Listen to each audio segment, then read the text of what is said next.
So Donald Trump is the worst, but we already knew that. So here is more evidence from a report from the Young Turks. So two senior Trump officials from his first term have come out and explained what he did during disaster relief when he was president. If you remember, Trump recently said that Joe Biden is withholding money from disaster areas that are Republican leaning. He just made that up. That's not at all true. And the governor of Georgia said it's not true. He makes this stuff up with like absolutely zero evidence. According to the Huffington Post, Donald Trump as president withheld hurricane aid to Puerto Rico and threatened to withhold fire aid from California. He falsely accused Joe Biden of failing to help with the Hurricane Helene's relief aid. And he even said that Kemp was trying to call the president and couldn't get him. But Brian Kemp himself said that he's lying.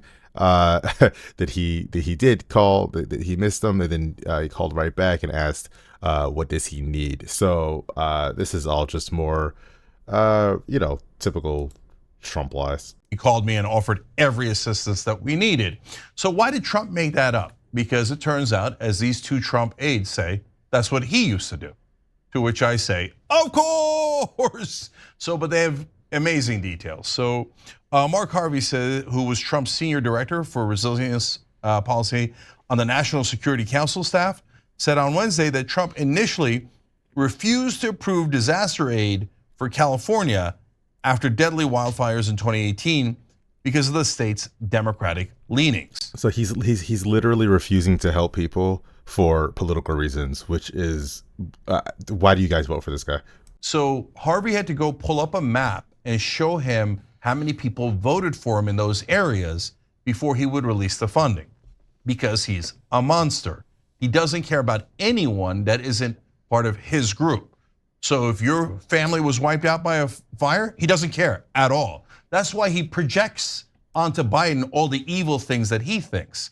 So they showed him that there's actually more Trump voters in Orange County than there is in Iowa. And he's like, oh, okay, then give him the money. We went as, Mark Harvey explains, we went as far as looking up how many votes he got in those impacted areas to show him these are people who voted for you. Because if you didn't vote. So you guys think that this is a good president? Like you guys think that actually makes sense for a president to decide whether or not to help you based on whether or not you voted for him? Like that's not a regular American thing. That's horrible. Harvey went on to explain there's no empathy for survivors. It's all about getting your photo op, right? Disaster theater to make him look good. But he's not alone. Olivia Troy, another senior leader in the Trump administration, she was in the lead role of federal disaster response, so right at the top there, says that this type of things would happen all the time. And she'd have to go and say, please, Mr. President, they're American citizens. You have to help them. And then she would go to the vice president and beg Mike Pence to go make the case. It appears the president doesn't care about the citizens at all. So again, for everybody who's out there who's listening to this is facts. This is bona fide facts. This isn't hearsay. This isn't, oh, well, we think this happened. This is a fact that Trump would not help people unless they were people who voted for him. He's the most selfish prick in the world. Please, Mr. Vice President, can you help? So this is confirmed, ironically, by a story that not only she tells, but Ron DeSantis told in his book. He was trying to give Trump credit, but listen to this. Ron DeSantis said, hey, look, we want, after a hurricane hit Florida, normally the federal government gives 75% of the disaster relief, right? And DeSantis said, we want 100% because Florida voted for you. So he explains that Donald Trump said, they love me in the panhandle. I must have won 90% of the vote out there. Huge crowds. What do they need? So ready to help them right away. And on March 9th, 2019, Trump signed an order directing FEMA to pay 100% of most disaster costs in Florida. As a result, FEMA paid roughly $350 million more than it would have without Trump's intervention, according to an E&E News analysis. Wow. So if he wins again, God help you if you live in a blue state or an area he thinks is too blue, because he's not your president and he won't help you. Yeah, this guy is a complete idiot. He's a selfish prick. He's gonna do whatever he perceives to be helping him, ever. Unless you find a way to bribe him or appease him, because that's the kind of monster he is. And by the way, that's exactly why we play Trump brackets. So this is a game that our own viewers invented, TrumpBrackets.com. We're finally in the Sweet 16. And so this is to remind you of all the terrible things. By the way, him denying disaster relief to blue areas didn't even make the top 64, didn't make the brackets, because he does so many outrageous, awful things. So now that we're in the Sweet 16, it gets a little tougher. So today we got a 1 seed versus a 9 seed. We're trying to determine what is the very worst thing Donald Trump has ever done or said. Well, the 1 seeds are called for the termination of all rules, regulations, and articles in the Constitution.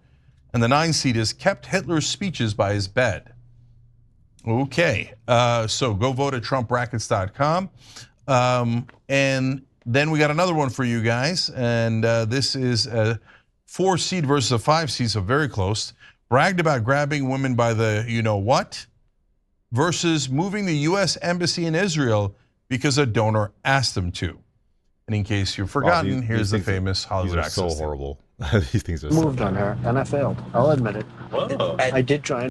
She was married. It's huge news there. No. And if you guys remember, these are just like clips that they're already out there. This is just to remind you of how horrible this guy is.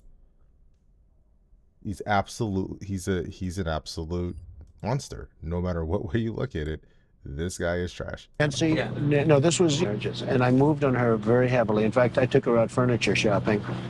She wanted to get some furniture. I said, I'll show you where there's some nice furniture.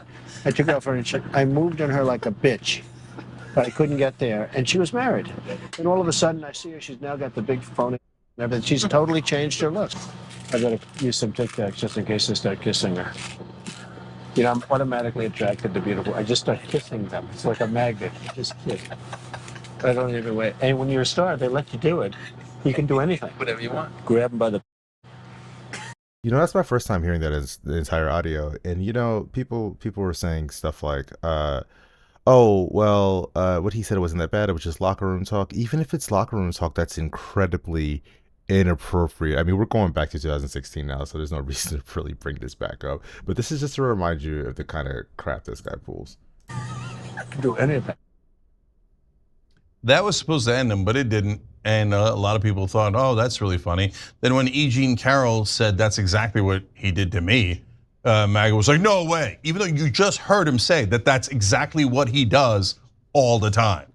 Okay, Anna, so far, thoughts? I just want the election to be over. That's my thoughts. No, I feel you on that, Anna. And for the people out there saying that Anna is going right wing, she's not going right wing, guys. She's fed up, and yeah, she doesn't like super far left stuff. Sure, it doesn't mean she's right wing. Please stop saying ridiculous stuff like that. But she is definitely fed up with the state of things. Let's keep going. Okay, next bracket here. We've got equating neo-Nazis with counter-protesters at a rally versus praised authoritarian leaders and fell in love with a communist dictator. We've got examples. By the way, there's several examples here, but we've got one of the examples from each category here. Watch. Wow, this is incredible that they have these brackets set up, and then we have the evidence with the brackets behind it. I don't even have to fact check this. They have it all right here. This is why I love the Young Turks. See what's happening on the front having to do with Palestine and Israel and protests and hate. We're having protests all over. He was talking about Charlottesville. Charlottesville was a little peanut, and it was nothing compared, and the hate wasn't the kind of hate that you have here. I was really being tough, and so was he. And we would go back and forth, and then we fell in love, okay? No, really. He wrote me beautiful letters, and they're great letters. We fell in love. President Xi is a brilliant man. If you went all over Hollywood to look for somebody to play the role of President Xi, you couldn't find it. There's nobody like that. The look, the brain, the whole thing. How smart is Kim Jong-un? Top of the line. Putin, very smart. Viktor Orban, did anyone ever hear of him? He's probably like one of the strongest leaders anywhere in the world. This election is tied. Yeah, yeah, we're tied with that guy. We're tied with the guy who was in love with dictators, and it's a positive thing. Don't get me wrong, because we were on the back end with Biden, and now we came up, and now we have Kamala, or Kamala rather, and therefore we're pushing forward. But we're literally tied with the guy who said the kind of things that he said there. This is how bad our country is, guys. It's not a good look. Within the margin of error in almost every swing state against this guy. By the way, if you say, well, that's a damning indictment of the Democrats, you're right. Okay, so, but this guy might be president and terrorize us for another 4 years. Spread TrumpBrackets.com as far as you can, just to remind people. And if they go, hey, you know what, I like it. I like that he's buddies with communist dictators and fell in love with them. And I like that he says that people who protest him are worse than the neo-Nazis in Charlottesville who killed someone. Okay, well then they're going to view this as an ad for Trump. But I think most decent human beings are going to go, whoa. Remember, the undecided voters barely know any of this. That's why they're undecided. TrumpBrackets.com, last one. Refuse to call off supporters from the attack on the Capitol and Congress and the VP versus glorified violent insurrectionists as heroes. Yeah, both of these are horrible. Like, this guy is literally an enemy to the country. Please do not forget it. So you've got those choices. Go vote at TrumpBrackets.com and make sure you share afterwards. All right, yeah, okay. So we're gonna go ahead and wrap it up there. Thanks, guys, for watching. Shout out to the Young Turks, who I watch all the time, review on a regular basis. So it's nice to be doing a little bit of commentary on their content. Guys, if you can, check me out. This is a brand new channel, just starting off, just trying some things out.